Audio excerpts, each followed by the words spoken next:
There's been a fair amount of controversy surrounding the television series Rogue Heroes, which depicts the formation and early days of the Special Air Service of the SAS. Now, the most recent series features Newtonard's man Blair Paddy Mayne. I have to admit, I have several problems with the show, starting with the accent of Jack O'Connell, the actor playing Mayne. Just stay with me in this. This is what I mean. Major Paddy Mayne. There's been an order from GHQ to all SAS personnel. The new berets that one SAS and two SAS will now wear at all times while on active and ceremonial duty. The old sand-coloured berets will now be forbidden. What? Good Lord. As of right now. Lieutenant, as you can see, my men and I are grieving, so we are in no position to do anything right now, let alone sell our souls. I appreciate that, but... Now, I respectfully urge you to reconsider your interruption and save this futile discussion regarding headwear for a more suitable time. What say you, Sweet Pea? What I say, Sweet Pea, is just what sort of accent were you reaching for? Because you definitely isn't Northern Irish. It seems whatever voice coach O'Connell had told him that he could do a passable Northern Ireland accent by pursing his lips like someone who'd got cheap lip fillers. Combined with lengthening every word until it sounded like he was on Valium.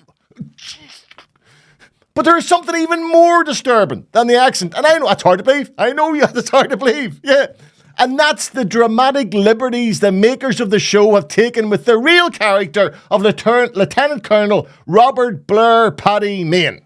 Now, Mayne is straight out of a boy's own novel or something. He was born in 1912 in Newtonards. Initially, he was an international rugby star playing for both Ireland and the All Blacks. He enlisted in the army at the outbreak of World War II in 1939. And initially, I think he served in the Royal Artillery, and then he transferred to the Royal Army Service Corps. Now, Mayne's natural leadership and courage soon caught the attention of the superiors, leading to his recruitment into the Special Air Service, or the SAS, that became known by its founder, David Stirling, in 1941.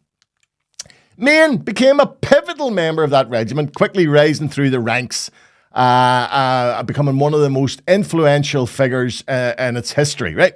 Now, one of his most famous exploits, and there were many, believe me, many, was a solo raid. That means one. That means him. Ballix by himself, right? On an enemy airfield where he reportedly destroyed numerous aircraft single-handedly. His willingness to take immense risks and his ability to lead his men through perilous situations, what made him a revered figure among his soldiers. Following the North African campaign, Mayne led his men through Italy and France, engaging in various operations which required stealth, precision, and courage. His leadership during those missions further enhanced his status as a war hero. After the war, he returned home and resumed his legal career, rarely speaking of his wartime exploits, though I have heard from boys out by Newtonards that he did enjoy a bit of fisticuffs. The child was, I can understand, today we'd call it post-traumatic stress disorder, and them days had no idea of what was going on. So if you annoyed Mayne in a pub, you knew about it. And there's wonderful stories. One of them, when I heard, was a publican phoned the local police station and he says, "Get down here quickly! Get down, there's murder going on! There's a row!" And the cop says, what's going on? He says, "All I want to tell you is Mayne's here." So instead of sending the 2 cops down to break it up, they sent 10 cops down to try to sort of survive. That's what they did. Now, eventually, he was out one night and he was involved in a car crash. I think it was 1955, and that was the end of Mayne. And but see, during the war, he was awarded the second highest UK military honour. I think it's called the Distinguished Service Order, DSO, on no less than 4 occasions. 4 occasions. There's only a handful of people during the war got that many. And while he was recommended 4, he was never awarded the UK's highest military award, the VC, or Victoria Cross. Now, there have long been calls for this glaring injustice to be corrected, with indeed David Sterling, the founder of the SAS, saying not giving Mayne the VC had been a monstrous injustice. And when Mayne went to Buckingham Palace to get his third DSO from King George, it's reported that the king commented that he couldn't understand why Mayne had, in his words, so strangely eluded being given the VC. And it rumbles on. Most recently, only this week, an early day motion was brought before the Commons by Strangford MP Jim Shannon after a decision by the Ministry of Justice to yet again deny Mayne the VC. Now, many have wondered why Mayne was denied that award. I think I may have an answer. I believe it's due to the Paddy in Mayne's name. If the Paddy had been Tarquin or Cecil, the VC would have been no doubt awarded long ago.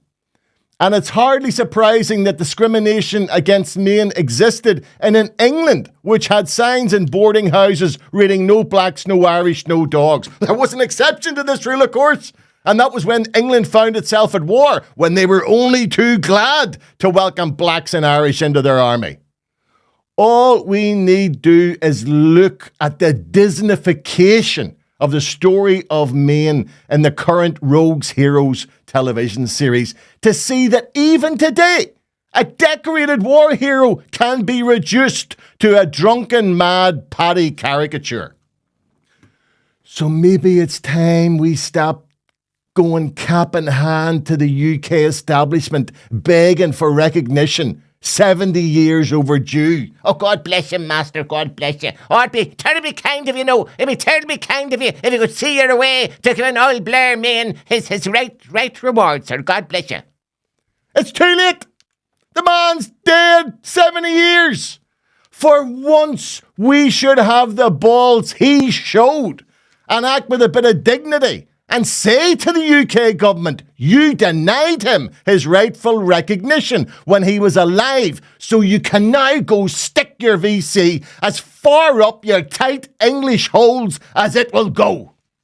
The last thing I want to see is Jim Shannon standing in the Commons, tears running down his cheeks after the VC is yet again denied. Fuck that. And fuck the makers of Rogues Heroes for their depiction of Mayne as a psycho running amok. The reality is soldiers would never have followed a man like that. Mayne was a highly intelligent man who always had the safety of his troops at the forefront of his mind, and unlike other wartime leaders, he never asked them to do anything he wasn't willing to do himself. His disgraceful treatment proves that irrespective of how brave or valiant an Ulsterman may fight for England, he will always remain just another dispensable Paddy in the eyes of the high and mighty. I would argue that a denied bauble from the UK Parliament will add to, rather than diminish, Paddy Mayne's legacy. In other words, go stick it. You'll do nothing. You hear me? You'll do nothing.